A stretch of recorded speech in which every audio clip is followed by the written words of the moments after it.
नमस्कार सर्वांना. सुंदर विचारांची संकल्पना यामध्ये आज आपण विशेष करून चर्चा करणार आहोत की संस्कार कसे करावे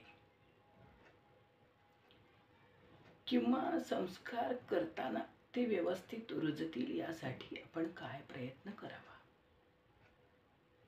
तर संस्कार म्हणजे व्यक्तीच्या वर्तनात, विचारात आणि जीवनशैलीत सकारात्मक मूल्यांची प्रेरणा करणे. म्हणजेच काय, आपल्याला वाटते की संस्कार हा शब्द फक्त लहान मुलांसाठी वापरला जातो.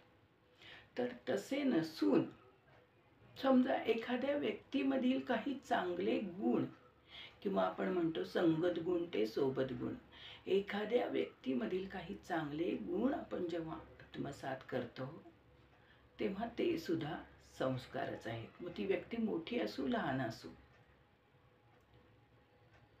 तर ते सुद्धा एक प्रकारचे संस्कारच आहेत.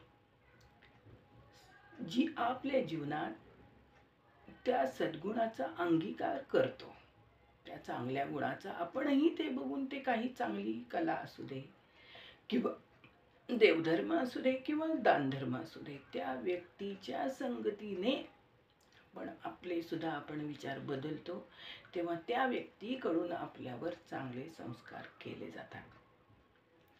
तुम्ही स्वतःच्या मुलाबाळाबद्दल समजा किंवा तुमच्या आजूबाजूच्या वातावरणाबद्दल किंवा समाजाबद्दल म्हणा, चांगले विचार, एखाद्याचे चांगले विचार घेणे किंवा एखाद्याचं बघून आपली वर्तणुकीत बदल करणे, म्हणजे हे एक प्रकारचे संस्कारच आहेत. लहान मुलांच्या बाबतीत म्हणाल तर मुलं बघून शिकतात. म्हणजे तुम्ही मुलांना सांगून उपयोगाचं नाही. तुम्ही जसे कराल, जसे त्यांना पाहायला मिळते, तेच गुण मुलं अंगीकारतात आणि त्यानुसार त्यांचं वर्तन घडत असतं. प्रामाणिकपणा, नम्रता, आदर, संयम हे गुण स्वतःच अंगीकारले म्हणजे काय, तर संस्काराची सुरुवात आधी स्वतःपासून करावी लागते. आता समजा आपल्या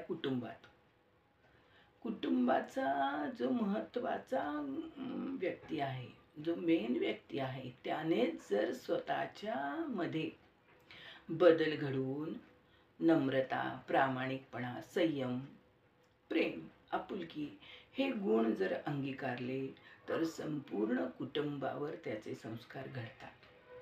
अगदी 100% घडतात. समजूतदारपणा हा कुटुंबाचा पाया, मूलभूत पाया आहे. त्याने सुखी आणि समाधानी कुटुंब निर्माण होतं.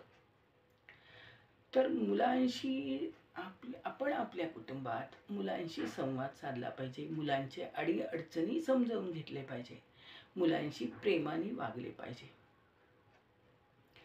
एखाद्या वेळेस मुलांच्या हातून काही चुका झाल्या तर त्या आपण समजून घेतल्या पाहिजे, समजून सांगितल्या पाहिजे. त्यांना मार्गदर्शन करताना प्रेमाने आणि समजून घेऊन बोलले पाहिजे. त्यांना त्यांच्या अडचणीतून योग्य मार्ग दाखवण्याची गरज असते. त्यावेळेस जर त्याच ठिकाणी आपण रागराग करून, त्रागा करून किंवा मुलांना ओरडून किंवा मुलांना शिक्षा करून जर आपण त्यातून मार्ग काढला तर ती गोष्ट कधीही सक्सेस होत नाही. तेव्हा आपण कुटुंबातली महत्त्वाची व्यक्ती किंवा मोठी व्यक्ती समजूतदारपणाने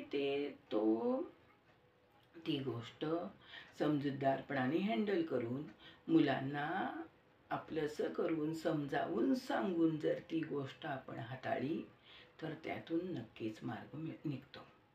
मुले लहान असो, मध्यम असो किंवा त्यांना त्यांच्या परीने पेलवतील अशा घरातील जबाबदाऱ्या त्यांना दिल्या पाहिजेत. काही गोष्टी, छोट्या छोट्या कामात त्यांचा सहभाग ठेवला पाहिजे. शिस्त सांगितली पाहिजे. शिस्त म्हणजे ओरडून शिस्त नाही, तर ती समजावून सांगितली पाहिजे. त्यामुळे लहान मुलांना सुद्धा वळण लागतं.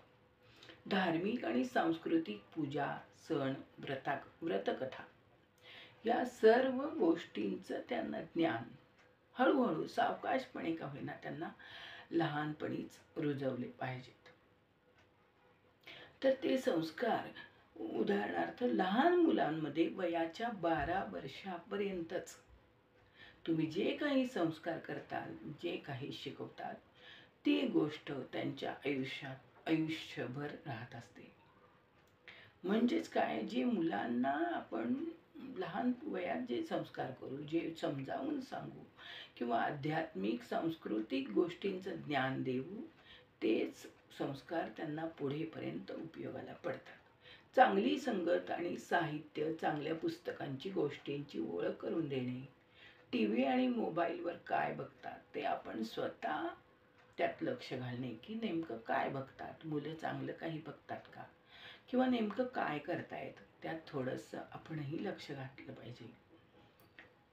आणि दुसरी गोष्ट म्हणजे त्यांना त्याच्याबद्दल कुठल्याही गोष्टीत जर काही मुलांच्या हातनं चूक झाली तर त्याची शिक्षा न करता ती गोष्ट त्यांना व्यवस्थित समजावून सांगितली पाहिजे, की त्याने काय तोटा होतो, जीवनात काय गोष्टी घडतात, त्याचे परिणाम काय होतात चुकीची गोष्ट केल्याने, हे मुलांना आपण समजावून सांगितलं पाहिजे.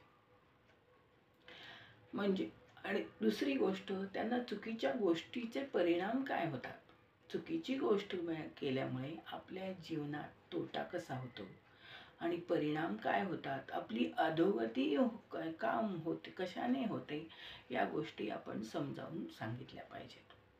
दुसरी गोष्ट, मुलांवर चांगले संस्कार होण्यासाठी स्वतःमध्येच चांगले संस्कार रुजवले पाहिजे आपण. म्हणजे घरात आई वडिलांची भांडणे, मुलांसमोर भांडणे झाली नाही पाहिजेत, किंवा एकमेकाचा समजूतदारपणा पाहिजे.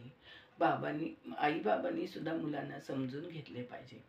या गोष्टी संस्कार, कुटुंबाचे महत्त्व आणि वडीलधारी मंडळी म्हणून आपले वर्तन इतरांसाठी, संपूर्ण कुटुंबासाठी हे प्रेरणादायक असले पाहिजेत. आपले बोलणे, आपले वागणे आणि आपले निर्णय हे इतरांना काहीतरी प्रेरणा देऊन काहीतरी शिकवणारे ठरले पाहिजेत. म्हणजे थोडक्यात काय तर संयम, काही गोष्टी घडल्या तर त्यावेळेस आपण कुटुंबातील वडीलधाऱ्या व्यक्तींनी किंवा मोठ्या व्यक्तींनी स्वतःमध्ये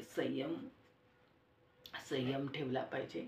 घरातील कुटुंबात सकारात्मक संवाद ठेवला पाहिजे आणि योग्य तो कुठल्याही गोष्टीमधनं योग्य तो मार्ग काढून संपूर्ण कुटुंब एकत्रित राहावं, विचार विनिमयात राहावं, कुटुंबात एकमेकांशी बॉन्डिंग छान राहावं, यासाठी कुटुंबकर्त्यांनी म्हणजे आई बाबांनी किंवा आजी आजोबांनी यासाठी भरपूर प्रयत्न केला पाहिजे.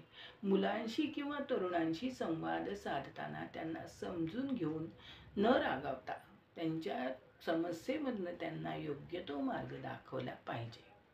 स्वतःच्या जीवनात प्रामाणिकपणा, शिस्त आणि संयम याचा अवलंब केल्यास इतरांचा त्याच्यावर खोल परिणाम होतो. सतत शिक्षण घेणे, वय काहीही असो, नवीन गोष्टी शिकण्याची जिज्ञासा ठेवणे आणि स्वतःमध्ये देखील सुधारणा करण्याचा प्रयत्न केला पाहिजे. आणि कुठल्याही गोष्टीमध्ये संयम बाळगला पाहिजे. शांततेने विचार करून त्यातून समस्येवर मार्ग काढला पाहिजे. आणि आपली संस्कृती रुजवणे, आपले संस्कार रुजवले पाहिजेत, आपली संस्कृती रुजवली पाहिजे, आध्यात्मिक ज्ञान आणि जीवनाचा खरा अर्थ त्यांना समजावून सांगितला पाहिजे. हळूहळू कमीना संपूर्ण कुटुंबाशी कुटुंबातल्या प्रत्येक व्यक्तीचं एकमेकाशी आपल्यावर एकमेकाच्या हितकारक गोष्टी घडल्या पाहिजेत. श्री स्वामी समर्थ. जय जय स्वामी समर्थ.